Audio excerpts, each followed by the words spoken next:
the last 2 years alone, the number of people using them has trebled to over 2 million. They're legal inside most public buildings, and you can even see people vaping in offices. The debates rage about their possible effects on our health. It's a very emotive subject, so I want to look at the evidence from a medical point of view.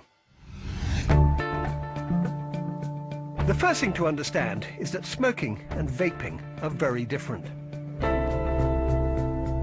Smoking burns tobacco to release a large dose of addictive nicotine very quickly. But nicotine's not the major problem. Alongside it comes a cocktail of around 4,000 toxic chemicals, increasing the risk of cancer, heart disease, and other serious illnesses.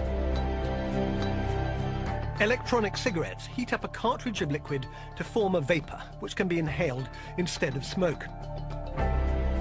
This vapor contains a nicotine hit, along with flavorings and other chemicals.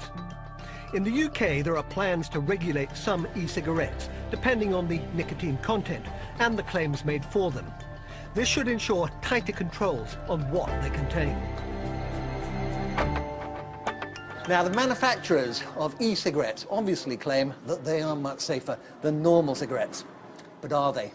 We thought it'd be interesting to test normal cigarette smokers and those who use e-cigarettes and find out exactly what's going on inside their bodies.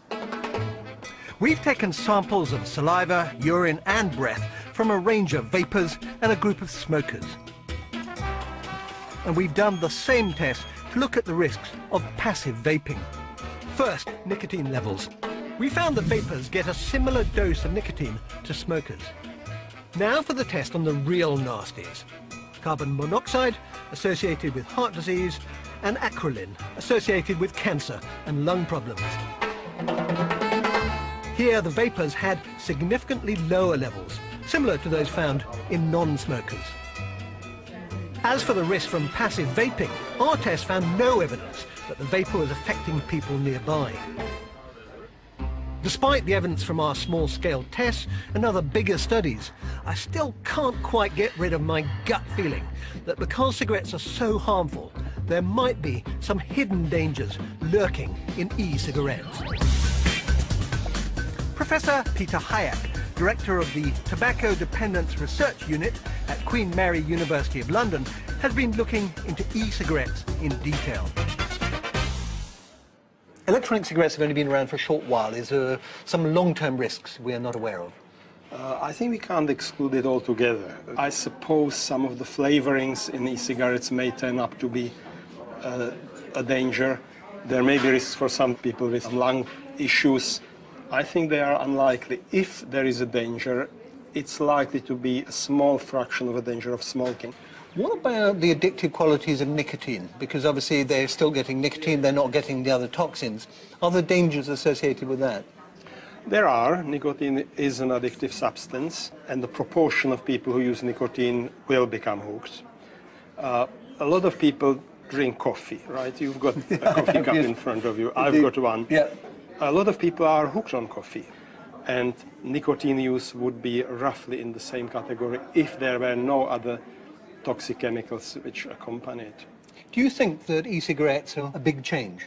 I think they could be a revolutionary change. I think they have a potential to basically eradicate smoking-related disease and death on the population scale.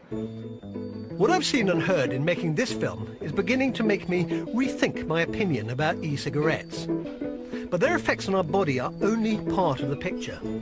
There are fears that allowing widespread use of e-cigarettes would make the consumption of nicotine an everyday sight again.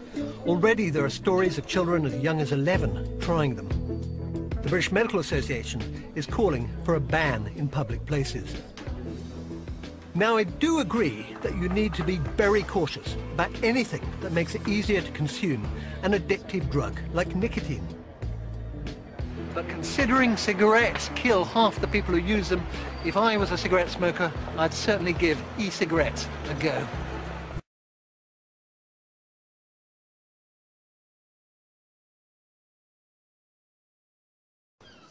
Now, I have my own prejudices and preconceptions, and the great thing about making Trust Me films is they are often challenged by the facts. Now, at the moment, there is one subject that I am really passionate about and I'm dying to get to the bottom of. Until 7 years ago, it was quite normal to see people smoking away in restaurants and pubs. Then it was banned. Now, cigarettes in public places are making something of a comeback, albeit with a twist. This is vaping, using an electronic cigarette to produce a nicotine-rich vapor instead of burning